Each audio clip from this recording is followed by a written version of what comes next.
স্বপ্ন ছিল বিশ্বকাপের সোনালি ট্রফিটা দুই হাতে উঁচিয়ে ধরার, কিন্তু শেষ পর্যন্ত হাতে রইল শুধু অপূর্ণতা আর বুক ভরা আক্ষেপ।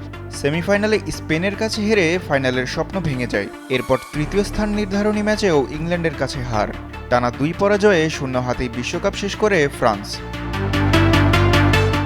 সেই হতাশার এক সপ্তাহ পর অবশেষে নীরবতা ভেঙেছেন কিলিয়ান এমবাপ্পে।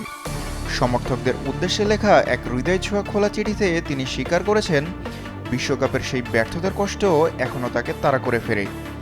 একই সঙ্গে কোটি সমর্থকদের কাছে ক্ষমা চেয়ে বলেছেন, আপনাদের প্রাপ্য ছিল আরও একটি ভালো সমাপ্তি। দীর্ঘ সেই চিঠিতে এমবাপ্পে লিখেছেন, বিশ্বকাপ ট্রফি জিততে না পারার যন্ত্রণা সহজে ভুলে যাওয়ার নয়। গোল্ডেন বুট জিতলেও সেই অর্জন তার কাছে কখনোই বিশ্বকাপ শিরোপার বিকল্প হতে পারে না।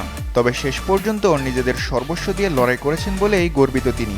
সতীর্থদের প্রশংসা করে ফরাসি অধিনায়ক বলেন, দলের পরিশ্রম, ত্যাগ আর লড়াই ছাড়া এতগুলো গোল করা সম্ভব হতো না।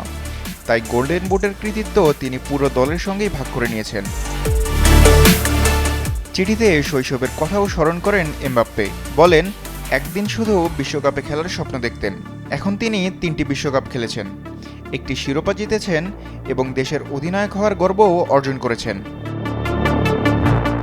পাশাপাশি গভীর রাত জেগে খেলা দেখা লাখো সমর্থক, coach Didier Deschamps, coaching staff এবং দলের নেপথ্যের কর্মীদের প্রতিও কৃতজ্ঞতা জানিয়েছেন এমবাপ্পে।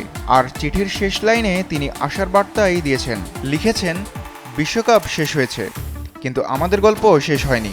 সামনে আরও ম্যাচ রয়েছে, আরও লড়াই রয়েছে। আমাদের একসঙ্গে চলার পথ এখনও অনেক বাকি। তাহিরুল ইসলাম, ডেইলি সান।